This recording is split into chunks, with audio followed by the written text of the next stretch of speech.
오늘 교회가 너무 열악해가지고 수리가 필요했습니다. 근데 재정 문제가 너무 또 열악했어요. 목사님이 고민이 됐습니다. 이 비용을 어떻게 해야 될까? 주저주저 하다가 주일을 맞이했습니다. 주일날 아침 엎친 데 덮친 격 반주자가 갑자기 일이 있어서 못 오겠다고 연락이 온 겁니다. 급히 물색을 했습니다. 임시 반주자가 왔는데 그것도 예배가 시작될 거의 그 무렵이 되어서 허겁지겁 나타난 거예요. 아주 화가 난 목사님, 임시 반주자에게 퉁명스럽게 말했습니다. 내가 오늘 교인들한테 재정 문제를 얘기를 해야 되는데 그때 알아서 뭔 곡이든지 알아서 치세요. 그리고는 예배가 시작됐습니다. 대표 기도가 끝나고 설교에 앞서서 목사님이 조심스럽게 재정 문제를 교인들에게 꺼냈습니다. 사랑하는 성도 여러분, 우리 교회는 지금 매우 열악한 환경에 처해 있습니다. 주님의 몸인 이 교회가 심하게 낡아 있습니다. 수리 비용이 만만치 않게 들어갈 형편입니다. 혹시 여러분들 중에 하나님의 성전 재건을 위해서 이득을 남기지 않고 무보수로 재능 기부를 하실 분들이라 100만 원 이상 헌금을 하실 분들은 지금 자리에서 일어나 주십시오. 근데 아무도 일어나지를 않는 거예요. 하나님께서 매우 기뻐하실 것입니다. 그래도 안 일어나는 거예요. 정적만 흐를 뿐 분위기는 매우 거시기해졌습니다. 근데 바로 그때 갑자기 피아노 쪽에서 장엄한 애국가가 울려 퍼졌습니다. 동해물과 백두산이. 그러자 교인들이 일동 기립을 하는 것입니다. 하나님이 보호하사 우리나라 만세. 이미 그때는 전교인이 일어서 임시로 온 반주자가 애국가 한 방으로 모두를 기립시킨 것입니다. 기적이 일어난 것이죠. 그날 헌금 액수는 졸지에 예상치의 40배를 뛰어넘었습니다. 임시 반주자는 그날부로 즉시로 정규 반주자로 채용되었습니다. 기적을 일으켰다고요. 사랑하는 성도 여러분, 오늘부터 우리는 미러클, 예수님이 행하신 기적이라는 주제 아래 복음서에 나타난 기적 사건들을 살펴보려고 합니다. 여러분도 지금 기적을 바라고 계시지요? 가정에서, 직장에서, 사업처에서, 아니 이 교회에서 여러분이 바라고 있는 기적들은 무엇입니까? 그렇다면 우리도 이 힘들고 지친 인생 미러클, 예수님이 행하신 기적을 체험하려면 어떻게 해야 할까요? 무엇보다도 먼저 예수의 소문을 들은 것만도 이미 낫게 해 주시려는 주님의 섭리라는 걸 믿어야 합니다. 오늘 본문 25절에 보면은 12해를 무슨 병이요? 혈루증으로 알아온 한 여자가 있었습니다. 혈루증이라는 것은 문자 그대로 피가 멈추지 않고 계속 몸에서 흐르고 있다라는 거예요. 여인에게 혈루병이란 감당할 수 없는 인생의 고난입니다. 악성 빈혈, 조금만 움직여도 숨이 차오릅니다. 손톱이 빠집니다. 노쇠 현상이 빠르게 진행됩니다.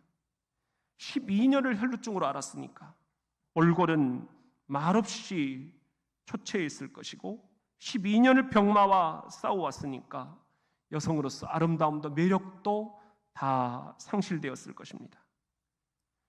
물이 귀에서 씻지도 못했을 것이고 심한 냄새가 났을 것입니다. 피골은 상접하고 얼굴은 창백하고 이 병원 저 병원 안 가본 데가 없었을 것입니다. 12년, 이제는 의사들도 손을 놓아버렸을 것입니다. 사람들이 뭐가 좋다더라, 귀가 솔깃할 수밖에 없었을 것입니다. 그런데 결과는 어땠습니까?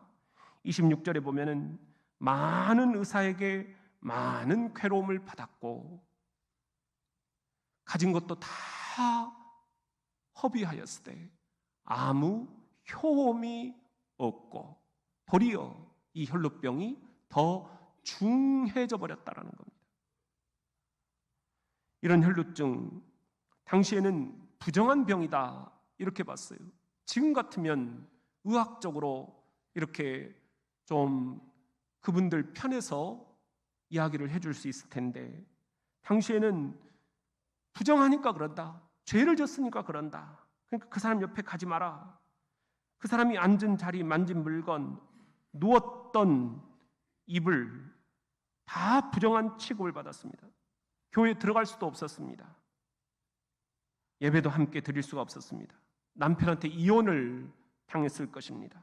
자식들도 나 몰라라 했을 것입니다. 돈 잃고 몸 잃고 이용당하고 버림받고 배신감, 상실감, 그 누구도 따뜻한 눈빛을 보내주지 않았습니다. 기댈 사람도 도움을 청할 사람도 단 한 명도 없었습니다. 혐오스러워만 할 뿐 언제나 혼자였습니다. 얼마나 외로웠을까. 이제는 눈물도 나오지 않습니다. 그런데 그러던 차에 27절 말씀 시작. 예수의 소문을 듣고 무리 가운데 끼어 뒤로 와서 그의 옷에 손을 대니, 예수의 소문을 들은 거예요. 12년간 꽁꽁 얼어붙었던 그 여인의 가슴에 한 줄기 봄 햇살처럼 예수의 소문이 들려오는데, 갈릴리에서 온 예수라는 사람이 안진뱅이도 일으켰다, 귀머거리도 들리게 했다, 오병이어의 기적을 나타냈다, 죽은 나인성 과부의 아들도 살려냈다. 여인의 심장이 터질 것만 같습니다. 그 예수에 대한 소문을 들었기 때문입니다. 좋다는 약 다 먹었고 의사란 다 만나보았고 그래도 못 고쳤는데, 나보다 더 중한 병들도 다 그분이 고쳐낸다고? 죽은 사람도 살려낸다고? 수많은 사기꾼들에게 돈도 뜯겨보았던 차, 이젠 누가 뭐라 해도 잘 믿으려 하지 않았습니다. 그런데 이번에는 감이 좀 달랐습니다. 예수란 사람은 돈을 받지 않는다는 거예요. 하나님 나라를 선포한다라는 거예요. 죄를 회개하면 낫게 된다라고 말한다라는 거예요. 가난한 자가 오히려 복이 있다라고 설교한다라는 거예요.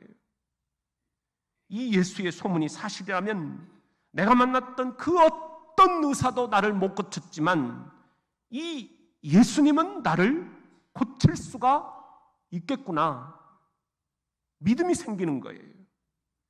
그래서 예수님께 다가간 것입니다. 이 여인에게 예수님이 하신 말씀 34절입니다. 시작.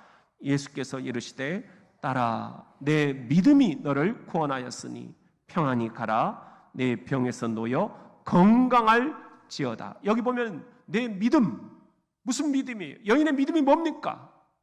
예수의 소문을 듣고 아, 그분이라면 나도 고침받을 수 있겠구나, 그 믿음, 예수의 소문에 대한 그 믿음이 너를 구원하였다. 여기서 구원은 치유라는 말과 헬라어 어근이 같다고 말씀을 드렸어요.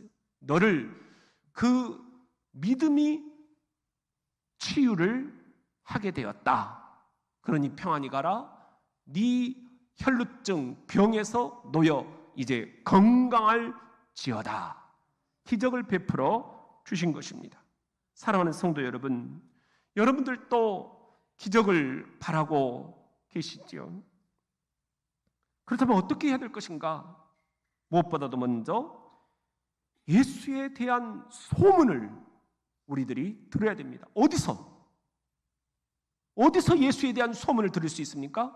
바로 이 복음서, 예수님의 기적 사건들이 기록되어 있는 이 복음서를 읽어보면 예수님이 어떻게 기적을 행하셨는지 낱낱이 기록이 되어 있습니다. 이 예수에 대한 소문을 우리들이 귀 기울여 들을 수 있어야 됩니다. 그래서 사도 바울은 이렇게 얘기합니다. 로마서 10장 17절 시작. 그러므로 믿음은 들음에서 나며 들음은 그리스도의 말씀으로 말미암았느니라. 믿음이 어디서 오느냐? 예수에 대한 소문을 듣는 거예요. 그 예수에 대한 소문을 어디서 듣느냐? 그리스도의 말씀, 이 복음서에 기록되어 있는 예수 그리스도의 기적 사건들을 우리들이 읽어볼 때 예수가 어떤 분인가 하는 것을 알 수 있다라는 것입니다. 믿음은 들음에서 난다. 들음은 그리스도의 말씀으로 말미암는다. 내가 들은 소문, 예수에 관한 소문, 그 소문을 귀 기울일 때 기적은 지금도 계속됩니다.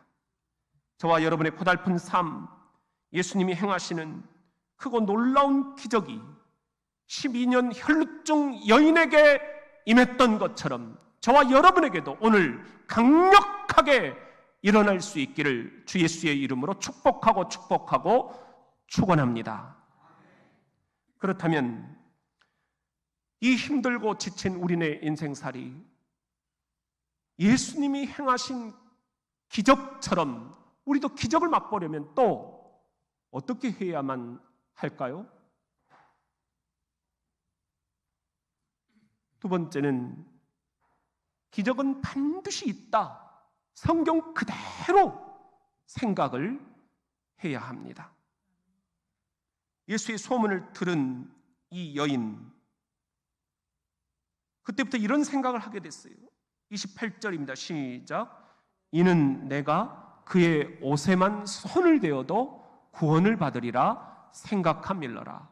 여기 생각하다, 엘레겐이라는 헬라어인데요. 뭐라고 자꾸 반복해서 중얼거리다, 그런 뜻이에요.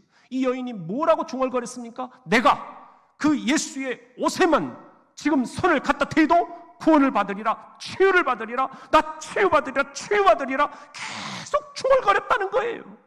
그리고 이 중얼거림을, 이 생각을 예수님이 귀히 보시고 그 여인의 생각대로 고쳐주셨다는 것입니다. 생각대로 됩니다. 2015년 육군 본부교회 담임 목사로 섬길 때였습니다. 전 교인 행복축제를 기획을 했습니다. 주일 낮 예배를 마치고 교회 앞 잔디밭에서 하는 행사였어요. 육군, 해군, 공군, 본부교회는 신자가 3,000명이 부대 안, 부대 밖에서 예배를 드리는데 문제는 시간이 9시 반 예배입니다. 그래서 예배를 마치면 다 그냥 일찍 가버려요. 점심 식사까지 남아있을 사람이 항상 저 이전에도 300명 정도 됐다라는 거예요. 그래서 교구장들에게 사전 조사를 정확히 해달라 말씀을 드렸어요.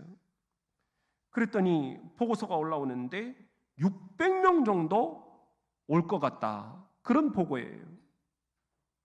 출장 뷔페 때문인가? 아니면 거기서 제가 행복 플러스 외쳤기 때문에 그날 하루만이라도 온 가족이 행복한 시간을 갖고자고 온다라는 것일까? 부정적인 이야기를 하는 사람들도 있었습니다. 600명 절대 안 온다. 뭐 한다고 식수인을 그렇게 많이 잡느냐? 출장 뷔페니까 그거 몰릴 수도 없고 그대로 돈 다 내야 된다. 그래서 25명의 장로님들이 계셨는데 지혜를 구했습니다.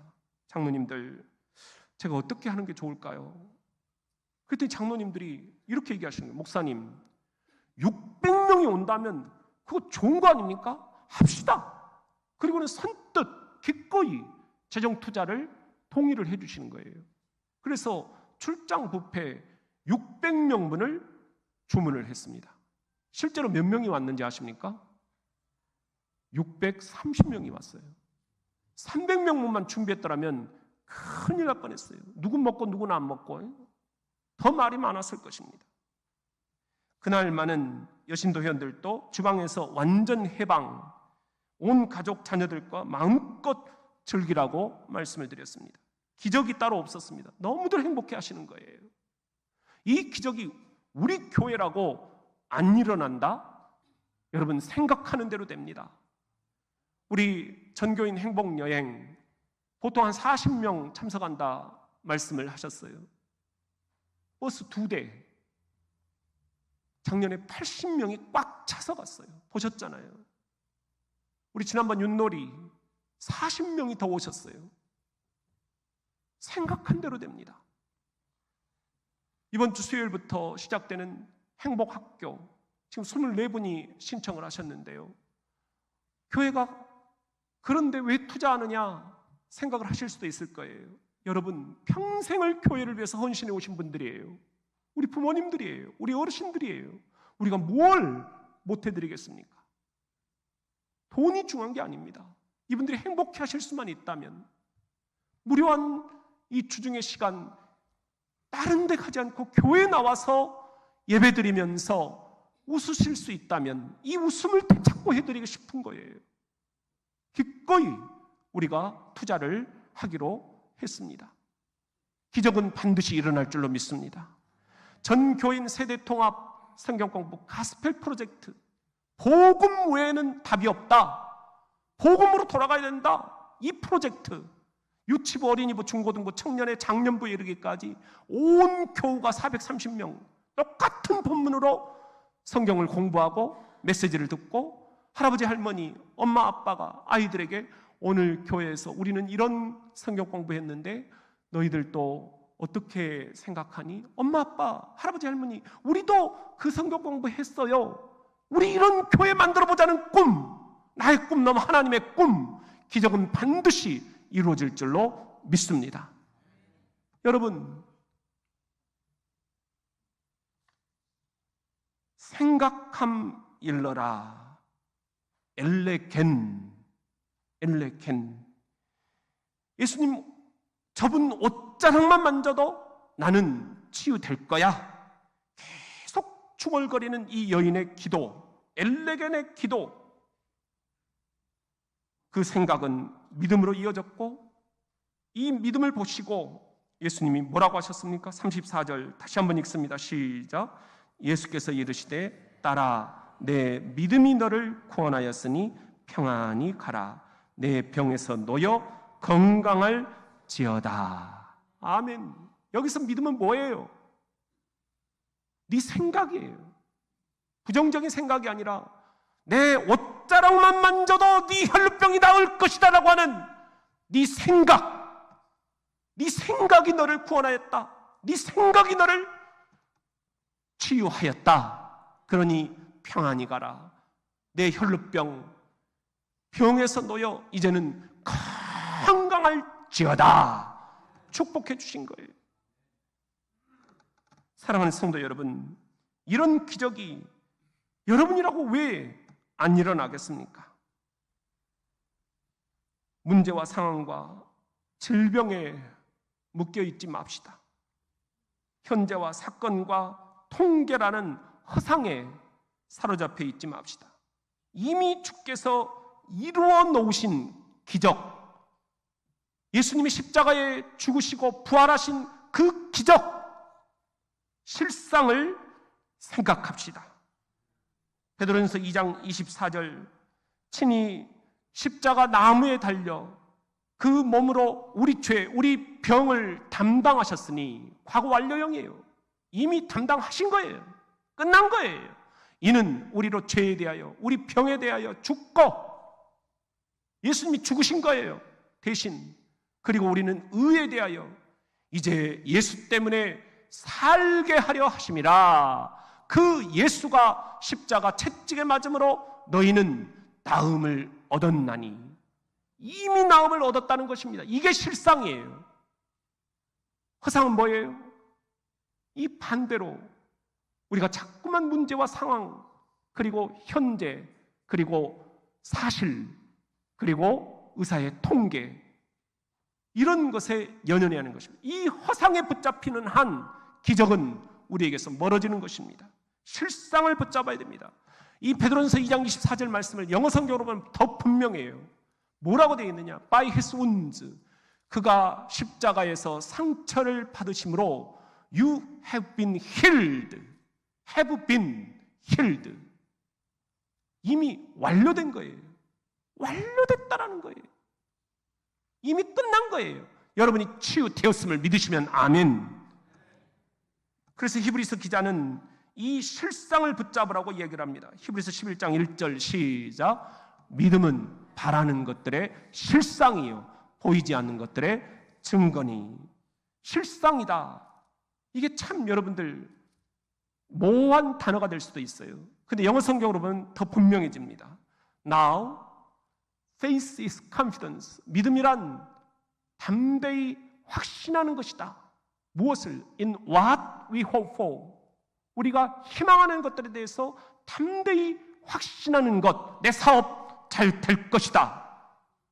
내 직장 생활 잘 풀릴 것이다. 우리 아이들의 미래 환히 열릴 것이다. 이 나라 정치, 경제, 사회, 문화, 종교, 도덕, 군대에서 스포츠 각계 방면에서 우리 자녀들이 선한 영향력을 행사할 것이다. 우리 장로님들이 곳곳에다가 선한 영향력을 끼칠 것이다. 안수집사님, 권사님들, 집사님들, 새가족들이 이 교회에 몰려오게 될 것이다. 여러분,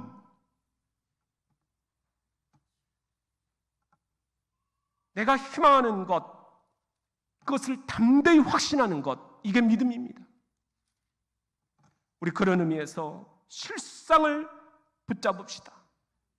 우리가 붙잡아야 할 실상은 나훔 1장 9절에 있는데요. 시작. 너희는 여호와께 대하여 무엇을 꾀하느냐? 그가 온전히 멸하시리니 재난이 다시 일어나지 아니하리라. 얼마나 소중한 말씀이에요. 너희는 여호와께 지금 무엇을 이루어달라고 간구하고 있느냐? 무엇을 바라고 있느냐? 그 여호와 하나님이 온전히 네 질병을 멸하시니 완치시키신다는 거예요. 세상에 완치는 없다. 그런 말 믿지 말라는, 그게 허상이라는 거예요. 그가 완전히 멸하시리니 재난이 다시 일어나지 아니하리라. 이미 끝장났다는 거예요. 이걸 영어 성경으로 보면 더 분명해요. Bring to an end. 네 병은 끝장났다. Not come a second time. 재발하지 않는다. 이게 여러분이 붙잡아야 될 실상입니다. 이게 여러분이 선포해야 할 예수 그리스도의 실상입니다. 이 실상대로 될 줄로 믿습니다. 이제 난 어떡하지? 내가 걱정하면 내가 책임져야 됩니다. 주께서 고쳐주셨다. 담대히 선포하면 주님이 책임지십니다. 주님이 창피하시지 않겠어요? 주님이 책임지려고 하시지 않겠어요? 12년 혈루증, 예수님이 베풀어 주신 그 기적, 오늘 또 계속됩니다.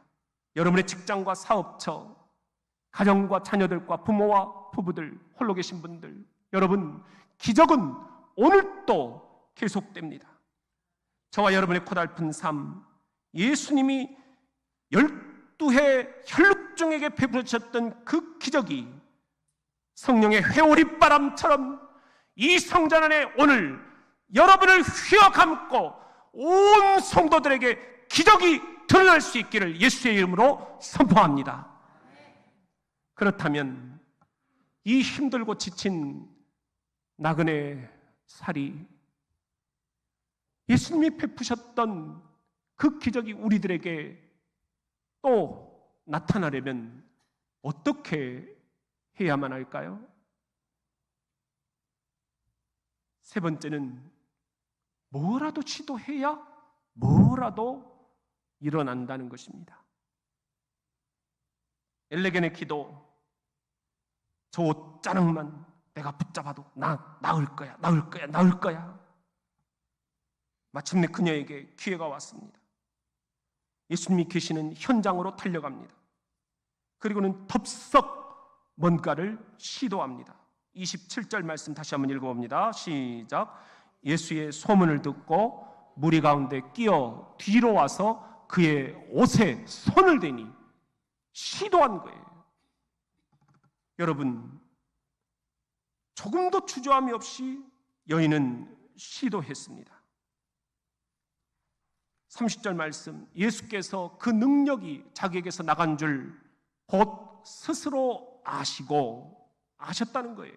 무리 가운데서 돌이켜 말씀하시되 누가 내 옷에 손을 대었느냐? 누가 내 옷에 손을 대었느냐? 예수님이 왜 이렇게 말씀하시겠어요? 그 여인의 담대한 시도를 너무 귀히 여기신 거예요. 아무도 그렇게 못하는데 누가 내 옷에 손을 대었느냐? 얼마나 믿음이 강하길래 누가 내 옷에 손을 대었느냐? 내 능력이 지금 빠져나갔다 그에게. 34절 예수께서 이르시되 딸아, 내 믿음이 너의 이 담대한 시도가 너를 구원하였으니 너를 치유하였으니 평안히 가라. 내 혈루증 병에서 놓여 이제 건강할지어다. 기적을 베풀어 주신 것입니다. 여러분, 어떤 기적을 지금 바라고 계십니까? 사도 야고보는 이렇게 얘기합니다. 야고보서 2장 26절, 영혼 없는 몸이 죽은 것 같이 행함이 없는 믿음, 시도하지 않는 믿음은 이미 죽은 것이니라. 이런 책이 있어요. 바보들은 항상 결심만 한다. 시도하지 않는 거예요. 그러니 일이 일어나지를 않는 것입니다. 하나님께 위대한 일을 시도하십시오. 하나님께서 위대한 일을 행하실 것입니다. 12년 혈루증, 이 여인의 생각, 결심, 믿음, 즉각적인 시도, 마침내 놀라운 축복을 받았습니다. 29절입니다. 시작. 이에 그녀의 혈루 근원이 곧 마름에 병이 나은 줄을 몸에 깨달으니라. 여기 보세요. 혈루증 근원이, 암병은, 이 종양덩어리, 이 근원이 곧 예수님 옷자락을 만진 그 즉시로 말라버렸다는 거예요. 말라버렸다는 거예요. 병이 나은 줄을 몸에 깨달으니라. 저는 이 혈루증 여인을 부르시는 예수님의 마지막 말씀이 참 은혜롭습니다. 34절 예수께서 이르시되 따라 따라 이렇게 부르셔요. 여인아 이렇게 부르지 않으셔요. 따라, 네 믿음이 너를 구원하였으니 평안히 가라. 이제는 네 병에서 놓여 건강하게 살아다오. 축복을 해주시는 거예요. 따라. 이 12년 혈루증 여인, 12년 동안 한 번도 들어보지 못한 호칭이에요. 엄마도 자기를 포기했어요. 거적대기 뒤집어 쓰고 마을 저 뒷칸에 가서 혼자 산속에서 살아라. 자식들도 다 내버렸어요. 남편도 떠나가 버렸어요. 마을 사람들도 다 죄인 취급했어요. 그런데 엄마도 불러주지 않은 딸이라는 호칭, 예수님이 불러주시는 거예요. 따라, 따라, 내 딸아. 그동안 얼마나 외로웠니? 아들아, 그동안 얼마나 힘들었니? 오늘 주께서 여러분에게도 따라 부르시는 거예요. 아들아 부르시는 거예요. 여러분, 희망이 보이지 않는다고요? 절망의 끝자락 대롱대롱 매달려 있는 느낌이라고요? 기억하십시오. 12년 동안 혈루증을 앓았던 그 여인은, 그리고 그 여인이 어떻게 치유되었는지를, 기적은 오늘 또 계속됩니다. 여러분을 통해서, 그리고 저를 통해서. 보십시오.